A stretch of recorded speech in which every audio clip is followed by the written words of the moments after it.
Lyca production Subaskaran தயாரிப்பில் அறிமுக இயக்குனர் AR ஜீவா இயக்கத்தில் அனுபமா பரமேஸ்வரன் நடிப்பில் லாக்டவுன் ஜனவரி 30 முதல் திரையரங்குகளில்.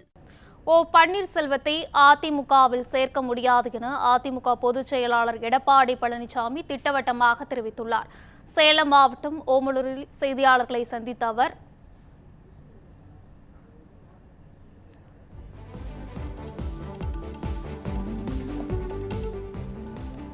அதிமுகவில் சேர்க்க வாய்ப்பில்லை என்றும் பொதுக்குழுவில் எடுக்கப்பட்ட முடிவின் அடிப்படையில்தான் அவர் அடிப்படை உறுப்பினர் பொறுப்பிலிருந்து நீக்கப்பட மாட்டார் என்றும் தெரிவித்தார். திமுக ஆட்சி வெற்றி அறிவிப்புகளை வெளியிட்டு மக்களை ஏமாற்றுகிறது எனவும் தெரிவித்தார்.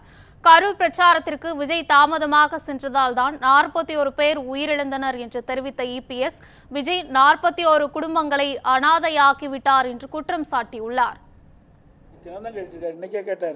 4 வருஷமாக கேட்டு தான் இருக்காரு. அதாவது ஏற்கனவே அனைத்து இந்திய அண்ணா திராவிட முன்னேற்ற கழக பொதுக்குழு கூட்டத்தில் ஏகமனதாக எடுக்கப்பட்ட முடிவு, திரு OPS அவர்கள் அடிப்படை உறுப்பினர் நீக்கப்பட்டு விட்டார். நடவடிக்கை எடுக்கப்பட்டிருக்கிறது.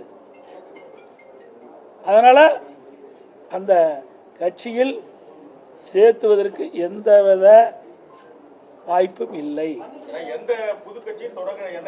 அது அவரை தான் கேட்கணும். நீங்கள் அவரை போய் கேளுங்க சார். இது அடிப்படை நல்லா புரிஞ்சுக்குது. பொதுக்குழு எடுக்கப்பட்ட முடிவு, அவர் பொதுச்சாலை எடுக்கப்பட்ட முடிவு இல்லை.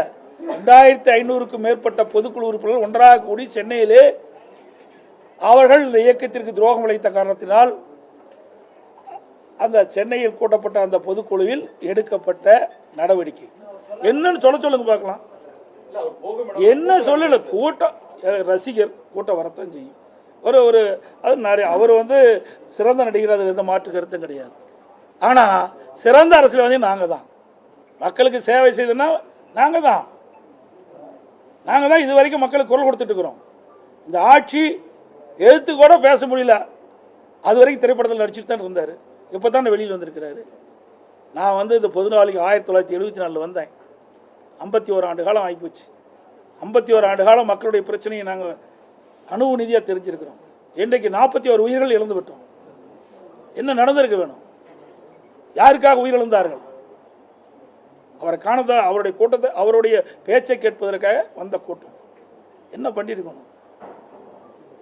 நேரடியாக அங்கே போயிருக்கணும். நாங்களாம் ஓடலை.